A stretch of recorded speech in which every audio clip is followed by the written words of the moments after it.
Newcastle. Zvaeke pana Isaac, zvaakaita Liverpool zviya. Fraud baba. But I joke. 7 goals in 3 seasons. But I don't know. The entertainment is it? We were always saying Apasisina entertainment. But at least you have to score, right? You have to score. If you are at that level, you have to score. To score goals. Alright. Anyway, how are you doing? Welcome to yet another edition of Passports. I'm Ronald Arufandika, joined today by Mchogosi Singuluwe, calls himself the shareholder.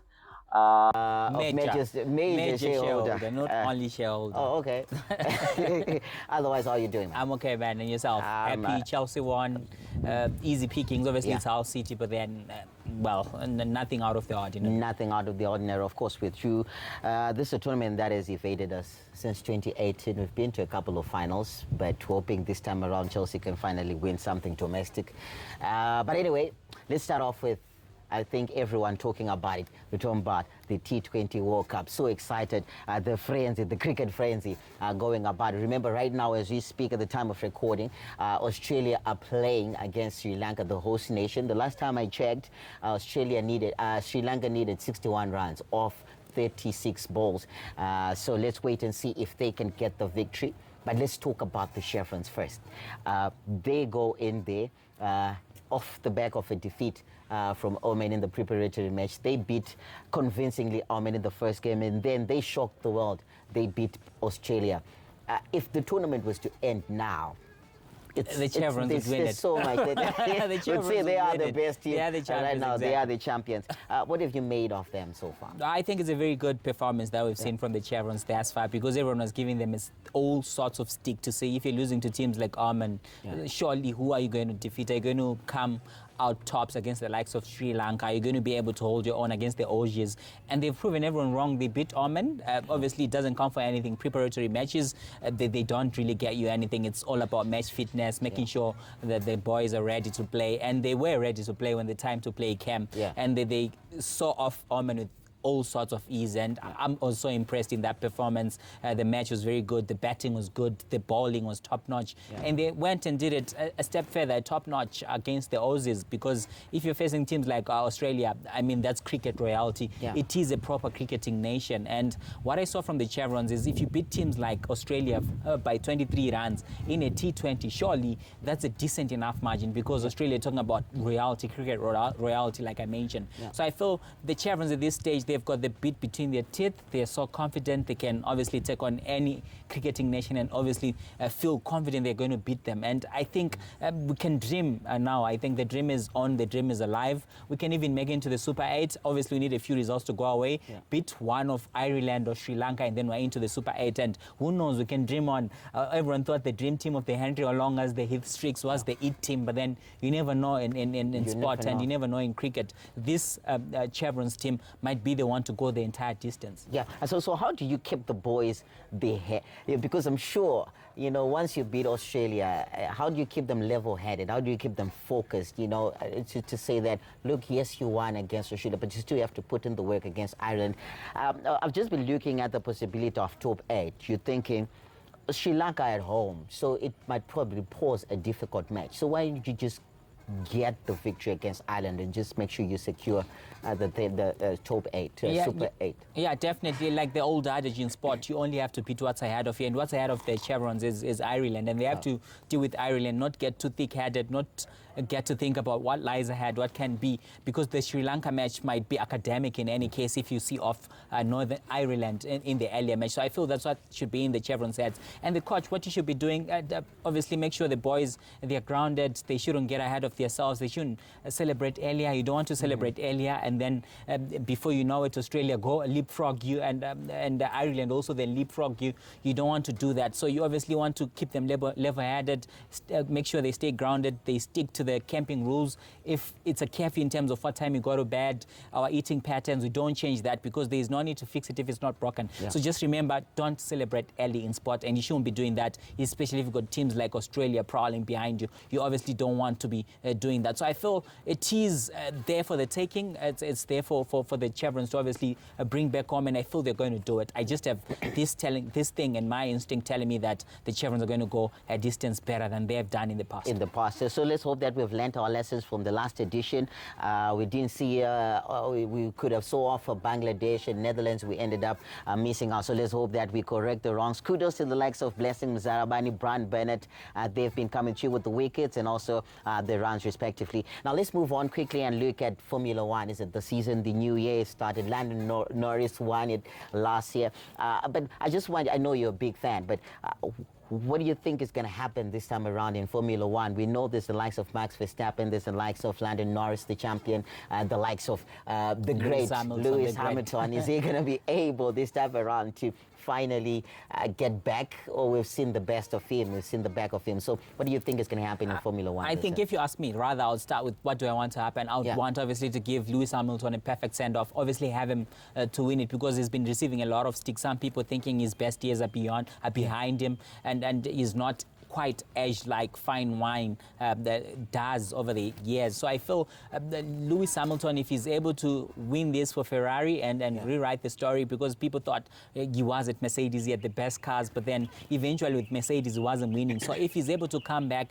recollect himself and win, I think it'll be the perfect send-off. And like the old saying, a good dancer always knows when to leave the stage. I feel if Lewis Hamilton is lucky enough to eventually win it this time around, I think he should call it quits and obviously stop racing, and it will be a perfect send-off, because you have to know when to leave. But I feel the likes of Lando Norris, like you mentioned, no one thought he was going to come out and win the championship. Everyone thought he was sort of an underdog, and no one gave him a chance. It was always the usual suspects, the likes of Max Verstappen, who I think is going to come strong this racing season, because he didn't win it last year. Obviously, he's chasing the records that the likes of Lewis Hamilton and Schumacher broke over the years. So I feel it's going to be a very interesting season, a very interesting racing season, but I feel that Max Verstappen is going to come strong. Lewis Hamilton is not going to be lagging far too behind. Lando Norris also wants to build on the performances that he showed last season, but I feel Lewis Hamilton is going to do better this season, and with a bit of luck, go the entire distance and win the championship. Go the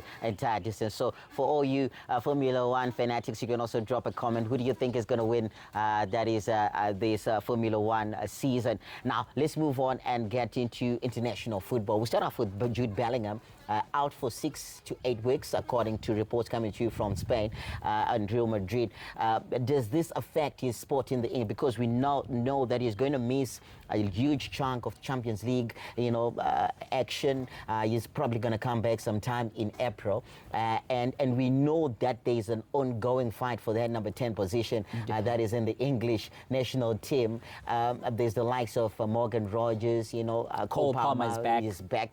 Does that affect Jude Bellingham's position that is in the England national team? Yeah, it certainly does, because Thomas Tuchel has not been a guy who's scared to make the big decisions, because we saw, obviously, he has been preferring to pick Morgan Rogers, who has been doing very well for Aston Villa. Morgan Rogers, he's got the most goals outside the box this season alone of any player in the EPL, and has been scoring very crucial goals for Aston Villa. And most of Aston Villa's wins are as a result of the number of winners that Morgan Rogers has been able to score. So I feel for me, there are only two better runners with the football in the Premier League, and it's Mateus Cunha and Morgan Rogers. Those are two of the best. It's obviously a difficult pick between the two to say who's the better of the two. I feel he's a very good player who could make it at Manchester City, like Cole Palmer failed to make it, went to Aston Villa, and he's been obviously hitting the ground running, and he did that from the very off. So I feel he's a player who's going to go in with a shot. Cole Palmer has recently returned to form as well, and he's been scoring for Chelsea, hat-trick the other week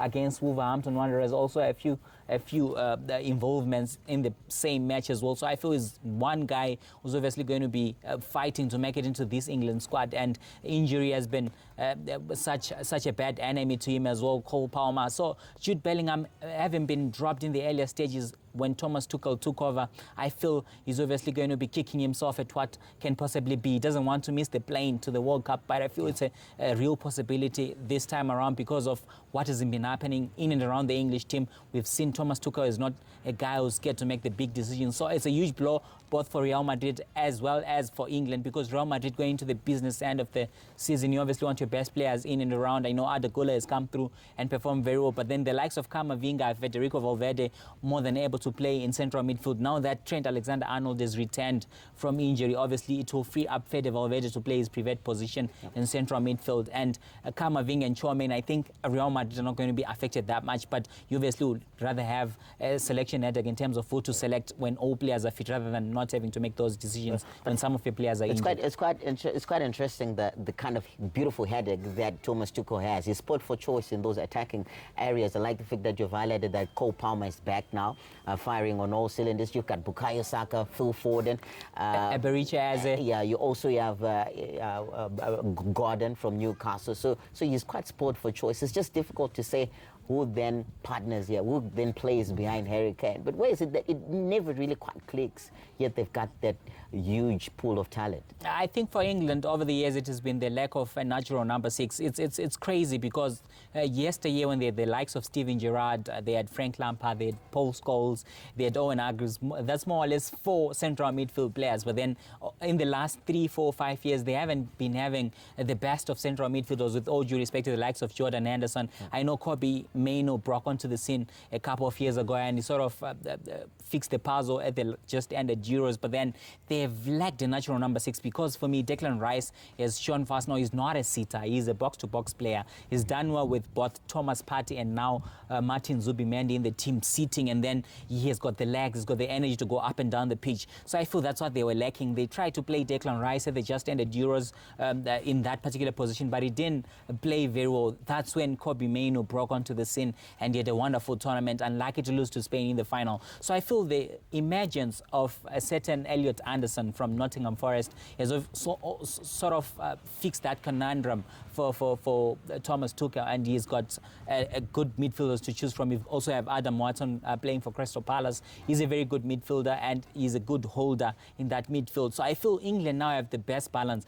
I'll say this, obviously, I know I'm going to receive a lot of stick from you, the listeners, as well as from yourself, to say this is the best squad that England has been able to assemble. I know they had David Beckham, Paul Scholes, that team lacked balance. But then in terms of balance and being a core, being a team that they've managed to put together in the last 2 decades or so, this is the most balance that they have in recent memory. All right, and then as we get to round up, there was a couple of FA Cup games that were on. I think most teams that we expected to progress to the next round managed to do that. Big wins for Chelsea, Man City, Arsenal, through Newcastle, Liverpool, all through to the next round. But I think what I want you to touch on as we get to close the show is Arsenal dropping points, the gap between them and City dropping to 4 at this stage, and City coming through with a convincing win, whilst Arsenal drew to Brentford. Should we draw much from the draw against Brentford? They've got a perfect home game record, and they're also informed. They've got a couple of players that quite can hurt you, the likes of Thiago, the Brazilian. They can always hurt you. Dango, Tara, yes. So, but then for Arsenal, is it a case of some players when you need them the most, like the miss that Martinez missed? Is this the little small details in those key moments that Arsenal sometimes over the years, the last 4 or 5 years, makes them finish as runners-up?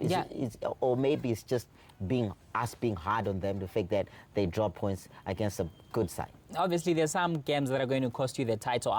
The matches that quickly spring to mind are the few matches against Fulham, both home and away in the last 2 seasons, where Arsenal have respectively lost and drawn on different occasions. Those are potential 6-pointers, and in both instances, they didn't really lose the league by 20 points or 10 points, whatever it is. It was very few points, the odd points at the end of the day. So I feel every match going into the business end of the season is very important, and now City are only 4 points behind.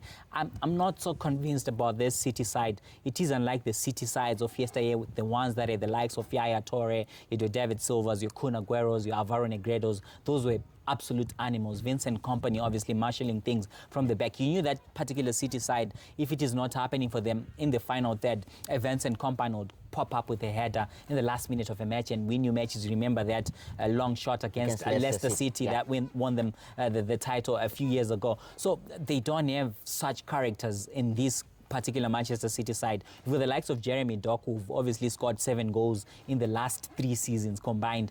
I mean, that's a tally that someone can score in the first half of a season alone, let alone to think that someone the size and stature of Doku goes for 3 seasons without having scored more than 7 goals. It's worrying to say the least. So I felt this City side is not the best of sides that they've assembled over the years, but then Arsenal masters are choking. I know they've always been bottling. I famously said in previous editions, if ever there was an Oscars or Grammys for bottling, you'd obviously hand it over to Arsenal and Tottenham respectively. But I feel this time around they are just but going to nick it because City are not consistent. I know alarm bells have been pressed because Arsenal have been dropping points, something that they've done over the years, but I feel they're just going to be good enough at this stage of the season for 2 reasons. City are not consistent enough and the chasing package has not been consistent enough. And I feel Arsenal, the likes of Victor Gyökeres, they're also coming into their own now, starting to pop up with important goals. You've got the likes of Gabi Martinelli. I know he famously didn't score for a very long period of time, but then looks like he's been chipping with a few goals. Noni Madueke as well amongst the goals over the weekend.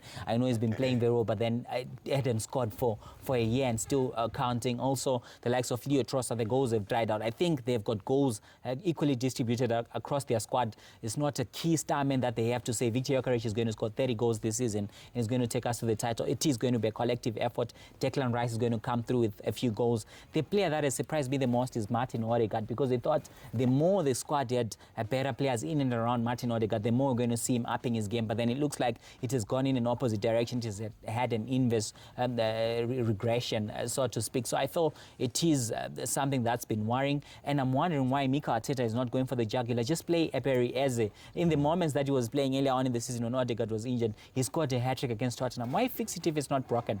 Managers are going to be the end of us, and I don't know why they make such decisions. Maybe I'm not a manager for a reason, but I feel some of the decisions they make leave a lot to be desired. All right. So for you Arsenal fans, you can also come to drop a comment. Let us know, are you worried by the fact that you're not just 4 points behind you when you've got the likes of Chelsea, the world champions, behind you, chasing you? Chelsea? Yeah, Chelsea. I just had to throw them in there. But otherwise, Manchester City being the team that's right behind their neck. They play not so long ago, not so far away. I think City's on the horizon. They also got some tough fixtures, Arsenal.